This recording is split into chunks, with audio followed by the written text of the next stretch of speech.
దారుణాతి దారుణంగా అయ్యా ముఖ్యమంత్రి గారు కూడా ఈయన భాష ఇంకా దారుణం అండి అయ్యా. ఏదో పీక్ మీ కాలేజ్ మట్టి దొక్కేస్తాడట. ఏంటి దొక్కేది? దారంటి పోయి మనిషిని అలా అనం చూద్దాం, ఇంకో పని మనిషిని అలా అనం చూద్దాం, కాలేజ్ చేస్తారు సార్.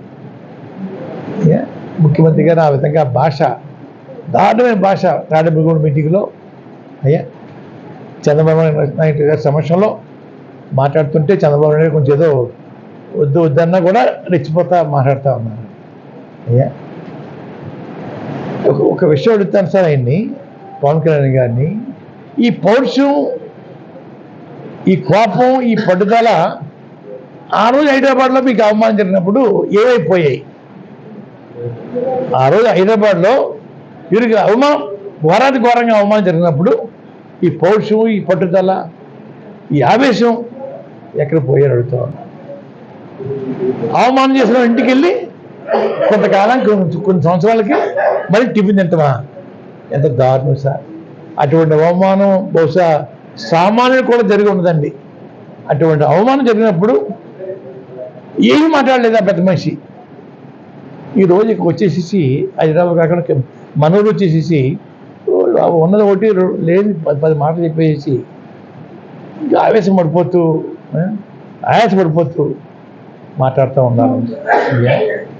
నేను మాట్లాడుతుంటే సినిమాలో ఒక చిన్న క్యారెక్టర్ వేసే ఒక అజీన్ ఉన్నాడు, ఆయనతో తిట్టిస్తున్నాడు సార్ నన్ను. పందనో కుక్కనో ఏదో తిట్టిస్తున్నాడు సార్. అయ్యా నేను 2-3 సార్లు చెప్పాను, అయ్యా పవన్ కళ్యాణ్ గారు మీరు ఎక్కడెక్కడో తెర వెనకాల నుండి మాట్లాడడం కాదు,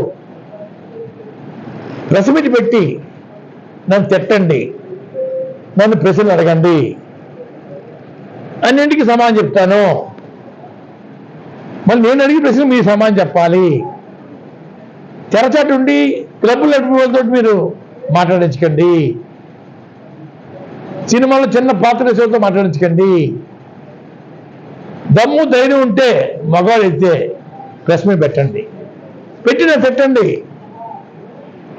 తిట్టండి, నన్ను ప్రశ్నలు అడగండి, ఆ ప్రశ్న సమాధానం అన్నింటికి సమాధానం చెప్తాను.